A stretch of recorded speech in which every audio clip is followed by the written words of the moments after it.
Hi people, how are you? Today we're going to be talking about A Psalm of Storms and Silence by Roseanne. And I have to say that I completely love this one. The first one I did love, but the second one I think it's even better than the first one. And for me, the story is amazing, the plot is amazing, the journey that the characters make, both physically, in the case of Karina, and it's both a journey of self-growth, of discovering who they are, who their ancestors were, and how it affects them today, and how they are going to continue the story, or are they going to break apart from it, what they're gonna do. And also for me, the best thing about this book were the characters. At the first one, the characters were amazing, but in this one, for me, at least myself, I center myself so much more in them because they are amazing, and I love both their journeys together and separately. I love Malik so much. The representation, the awareness that he brings to the fore. I love that he's a character that has anxiety. And not because I love that he suffers, but because I think it brings representation to people who are anxiety sufferers. And in this book, this is going to be explored like even more than it was in the first one. And we are also going to have grooming, where other characters are trying to take advantage of the insecurities, the way in which people with anxiety want to be liked by everyone, and they want to prove themselves worthy. They are, but when you suffer from anxiety, you know how sometimes things get distorted. And I do love at the ending of the first book when Malik brings the demon inside his head, inside himself, and he says something along the lines of, I'm used to have demon voices inside my head telling me that I'm not, worthy enough or worth enough and all of that. And he's so used to living with these voices inside his head that he's willingly taking a demon inside his head because he knows how to juggle with his voices and say, hey, But I love that we are going to get more into this kind of cohabitation that Malik has in his head, and I'm not going to say anything more because this is going to be a spoiler-free review. But I love, I love that relationship that he's going to have in his head with this demon that he has kind of absorbed. And also I love Karina. I love how she comes to terms with the fact that she has been suppressing her magic all her life, and that she was suffering from migraines because of that, because she was suppressing this part of herself that she even forgot that the part of herself existed. And I love that she comes to terms with the things that she did using that magic when that magic got out of control. And I love that she's acknowledging, I am more than I thought that I was. I have this magical ability. I have this story. I have these people in my past that have been always represented as, the good guys, able to do everything, to come to terms with everything, and they're very powerful. And I love when she begins to learn the truth about her ancestors and where she has been placed in life because of them and because of their actions, and she discovers the more human side of them, whether it's right or not, but they're human. It's more than the legend that they were, living up to. So as I say, for me, this book was amazing. I have finished it like 1 week or 2 weeks ago, and I let it to shimmer because I wanted to make a good review.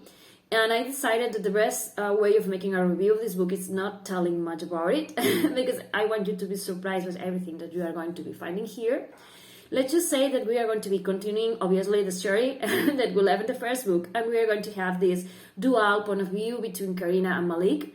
And Malik is going to be training to control his powers and being this, this powerful person. And at the beginning of the book, you begin to see how he is being groomed into someone who maybe he is or maybe he isn't, but you begin to recognize, this master manipulator that's trying to move his strings and do wherever. And I love to see the journey that Malik does in this book from realizing all of this, where it places him in relationship with Karina, with her family, with his powers and everything and so on, and with his ancestry, and what those things that his ancestors went through affect him today, and all of this. And yeah, because he's going to be placed in a position in which he can obtain all the wealth or the power that he's always wanted, but it's going to cost something. Probably his humanity, or the way his conscience tells him he should act. And I love that, I love many things about Malik. I have to say that he's an amazing character. And Karina is going to be in this journey in which she is going to try to do two things: learn to control her magic and get back her kingdom. And she's going to be discovering things about her ancestors and what they did. And she's going to learn things about her kingdom and about everything and about the people she can trust and or not. And also I love that from the beginning of this book, she and Malik are kind of enemies, but they're still like tied together because of something. And yeah, I'm not going to say much more about it. I have to say that I love the way in which this book is told. I love the storytelling part of it. I love the story, and for me, as I say, I love the characters because they are not perfect. They're fallible. They're not heroes, and they're going to do wrong things and are trying to be better. And I love that we have characters who are flawed, that are put into a situation in which they don't know how to navigate the situation, and they have to learn to navigate the situation to the best of the judgment. And I love that we have characters that learn and do this journey of self-discovery, of becoming who they expect themselves to be. Because I remember back in the day, our characters were like perfect, doing everything. They never second-guessed themselves, and they were like, I don't like this kind of characters. I like characters who grow and that you can see where they do wrong, thinking that they are doing right. And I think it's more perfect to have characters like real people, you know what I mean?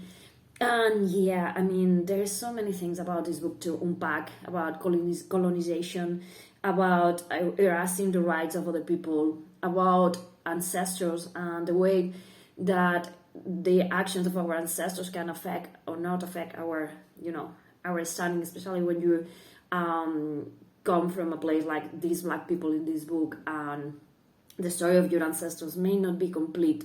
And when you can or not discover things, it gives like a new light to everything if you're lucky enough to be able to trace your roots.